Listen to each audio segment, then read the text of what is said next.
It's so dark, I feel like I'm in a cave. It's a very nice cave, but regardless, I still feel like I'm in a cave. Hello, happy Monday. Welcome to this channel. It is literally almost 5 o'clock in the afternoon and it is almost pitch black outside. I can't do the early darkness. I just can't. But today we're going to be talking about the new fragrance releases that have been announced over this past week in our weekly rendition of Smash or Pass, a series where we talk about fragrance news. If you are new to this channel, you've never seen my face before, hello, my name is Anya. I absolutely love fragrances. I talk about them here every Monday, Wednesday, and Friday, roughly. Sometimes I switch things up a bit, but this is a fragrance channel, but we also do sprinkle in some other additional content in here as well. So with that being said, we have a lot to get through, so let's get started. I decided to get all cozy, so I'm wearing a jacket now, but let's get started with these releases. And the first one is one that I'm actually really excited about. This is from Snif. They're launching an almond version of their Crumb Couture fragrance, and this will be a sweet powdery scent with notes of almond cream and croissant at the top, a mid of powdered sugar and vanilla, and then a base of sandalwood, musk, and buttercream. I'm actually really excited about this, but not for the reason that you might first think. Yes, of course, it's a new Snif launch and the notes look rather amazing, and I in general am partial to an almond croissant scent. The taste of it, I love that. But I'm also looking forward to seeing a more literal interpretation of a croissant accord from Snif, because if you recall, they have Crumb Couture, which is kind of like a blueberries berry croissant situation, and a lot of people can smell the croissant in that fragrance. I personally can smell like a baked good, but it smells to me kind of like berry flavoring juxtaposed with that baked good. So I, for one, am really looking forward to seeing a celebration of this kind of like baked croissant accord, but paired with almond, which I think, in my opinion, will give more of an opportunity for the baked croissant accord to really stand out compared to Crumb Couture, which kind of was overtaken by that berry accord, which is not like my ultimate super favorite thing that Snif has launched. I mean, I like Crumb Couture objectively, but I think that I prefer some other fragrances from Snif more, and I say that as someone who's affiliated with the brand. We all have favorites. We all have fragrances that we're not like super obsessed with, and for me, Crumb Couture has always been that fragrance is kind of at the midpoint. Like, yes, I do like it and I do recommend it if you're looking for something similar to that, but I am much more excited about smelling this because I feel like this flanker or this version of Crumb Couture, albeit Crumb Couture almond, is going to be better suited towards what I like in a fragrance. So definitely looking forward to that. We then have a new launch from Dara Caro. This is Bananoud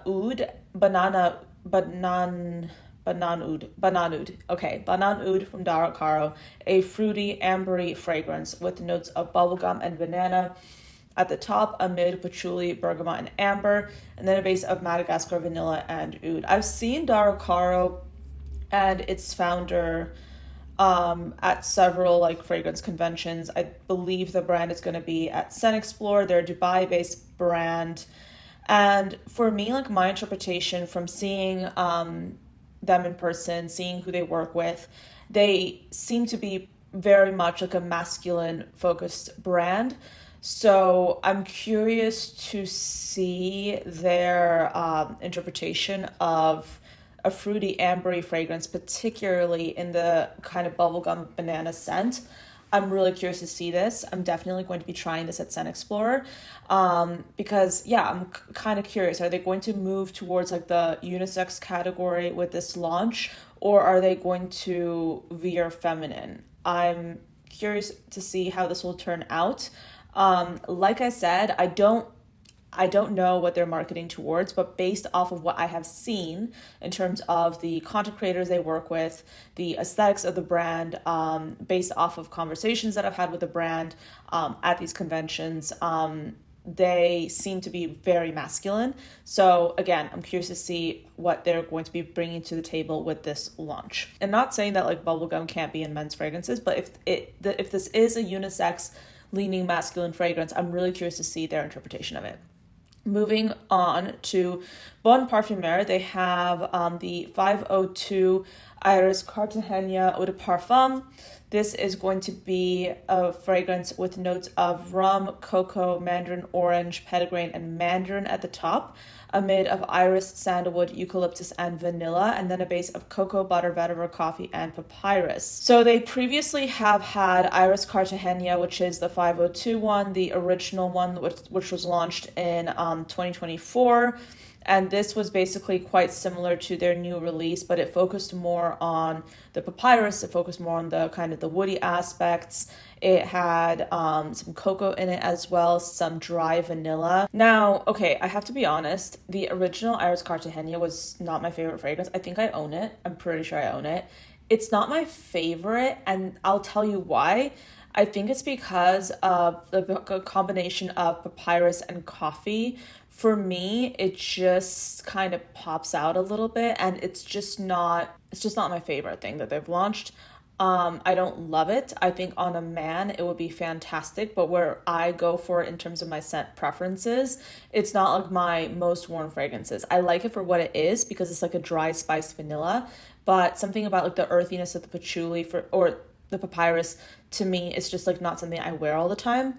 So that's my honest review or my honest feedback on that fragrance. It's just not to my taste, but I am looking forward to experiencing kind of like the eucalyptus here, the cocoa throughout the entirety of the scent pyramid, as opposed to just like at the top seemingly. So yeah, I'm looking forward to seeing like a more enhanced version of Iris Cartagena with this new Eau de Parfum launch. I think I'll be able to try this at Scent Explore, so I'll let you know what I think. We have a new launch by the brand Venemo Parfum. They are a new indie niche brand based in Mexico. They are launching 6 new fragrances, and the creative head of the brand is Salvador Castellanos, and these fragrances are all priced at $162. The imagery of this brand is very much focused on snakes. That is something that is present in all the bottles, as you can see here. Let's go into the actual fragrances and their notes. Okay, so let's talk about them in sequence. We have Wild Tomato, Waterfall Fantasy, Bad Attraction, Afterburn, Aqua de Coco, and Alien Invasion. The bottle design is very much focused on snake imagery. So let's break down the notes individually. So Wild Tomato has notes of tomato leaf at the top, amid petitgrain, oak moss, and tomato, and then a base of earthy notes. We then have Waterfall Fantasy. This will be their woody green marine fragrance with notes of aquatic notes and green leaves at the top, amid of moss, whetstone, green notes, and green leaves, and then a base of skin, sweat, and woody notes. We also have Bad Attraction. Bad Attraction is going to be a warm, spicy fragrance with black pepper and saffron at the top, amid of benzoin, incense, tobacco, and lily, and then a base of sandalwood, cedar, and musk. We then have Afterburn. Afterburn is an earthy fragrance with smoke and incense at the top, amid of cypriol and saffron, and then a base of fire, coal, woody notes, black musk, and oud. We also have Agua de Coco, or Agua de Coco. Agua de Coco is a citrus coconut powdery fragrance with notes of bergamot at the top, amid of coconut, and then a base of white musk. We then have Alien Invasion, which will have metallic and musky notes of metallic notes and cardamom at the top, amid of linen, and then a base of akigala wood and saffron. Not gonna lie, I'm kind of intrigued by Alien Invasion. If you have been following my content for like the last week or two, you might have seen that I've started to become a little bit more interested in metallic, mineralic scents, and I believe Alien Invasion would very much correspond with that newfound attraction. I also really, really like Tomato Leaf. I think both of those are definitely standouts for me. They're pushing the envelope a bit, but they're still launching safe fragrances like the coconut one, Agua de Coco, that will be easy for people to kind of digest, easy for people to promote, to market, to wear. But they're also experimenting with notes like coal, with metallic notes, with tomato leaf, which I actually think is a really smart idea for them, because we have still yet to see a lot of fragrances that are, that really capitalize off of that tomato leaf trend. It's gaining traction, but we're not seeing it like everywhere. So I think that this is actually a really smart release. My only thing is I kind of wish that on their website, because I've been looking on their website, I wish that they had more information about like the founders of the brand, what the brand is all about, because I'm just seeing the bottles and the bottles look nice. I really like the snake imagery. I think that for me, I really appreciate that. That's just my personal preference. I think a lot of people feel a little bit some type of way about snake imagery because of religious reasons. For me, I don't particularly mind it. I think this is a smart release. However, I do want to learn more about the brand as well. So yeah, let me know, what do you think of this launch? Are there any particular fragrances here that really stand out to you? I think this is a really smart release because they're kind of like, they're pushing the envelope so that they are standing out, but they're not doing so in an extreme way to scare off their entire customer base. So I think that this is going to be something to pay attention to. We also have a new launch by Bvulgari. This is Le Gem Tiger Extrait. And this fragrance will have notes of citrus notes at the top, a mid of amber, and then a base of Peru balsam. I will say this, after going to the Middle East, I really, really, really, really, really want to own one of these Bvulgari special edition bottles because I've sampled a few from this line, and in general, like the notes or the fragrances just remind me of like what the people in the places I visited in the Middle East smell like, which is absolutely amazing. Like beautiful, full-bodied, resinous, incensey, ouds, amazing. And I can't really comment too much on this particular launch. It does seem interesting. This is a very premium line that Bvulgari has, so it's definitely something to try before you buy, of course.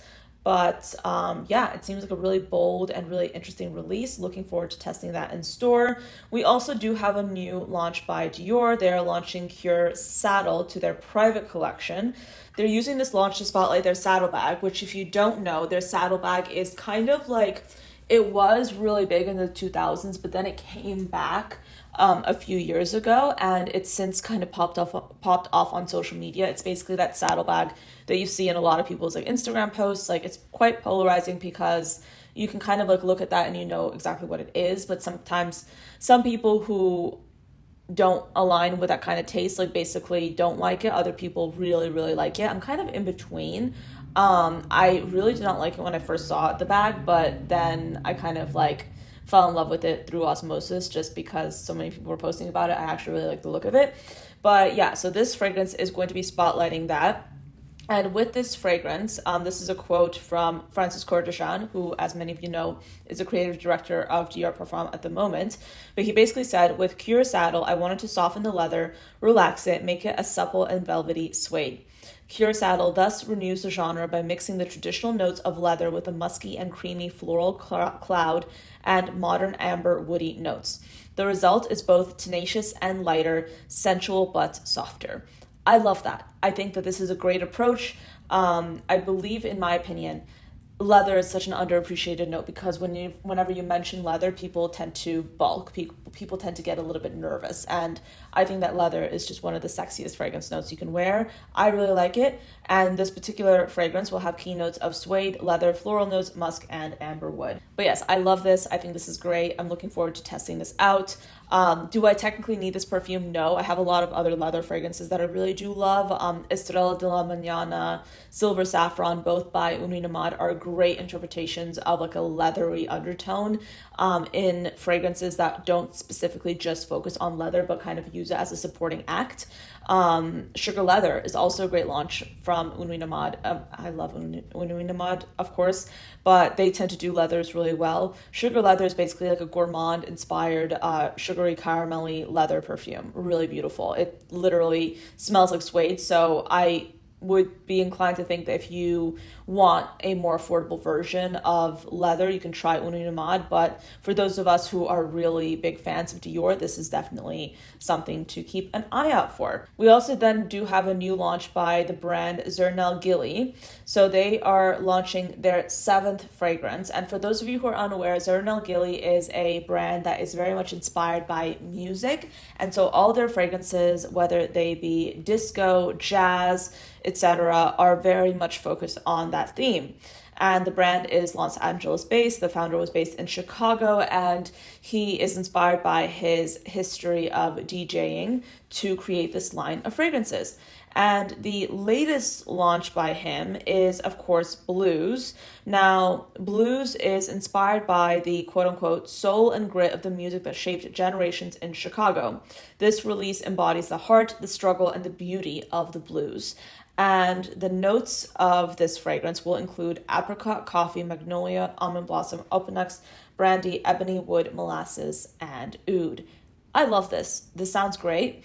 I think this is really exciting. One of my favorite classes I took in college was African American Studies, and I specifically remember learning about the impact the African American community had on music, on poetry, Harlem Renaissance, all of that. And I think that this release, with its slightly kind of like boozy inspiration with kind of like the speakeasy feel to the notes, very much embodies that. And honestly, this is inspiring me to do a little bit of a self-paced refresher course of what I learned in college, because this is a history and a story that is so important.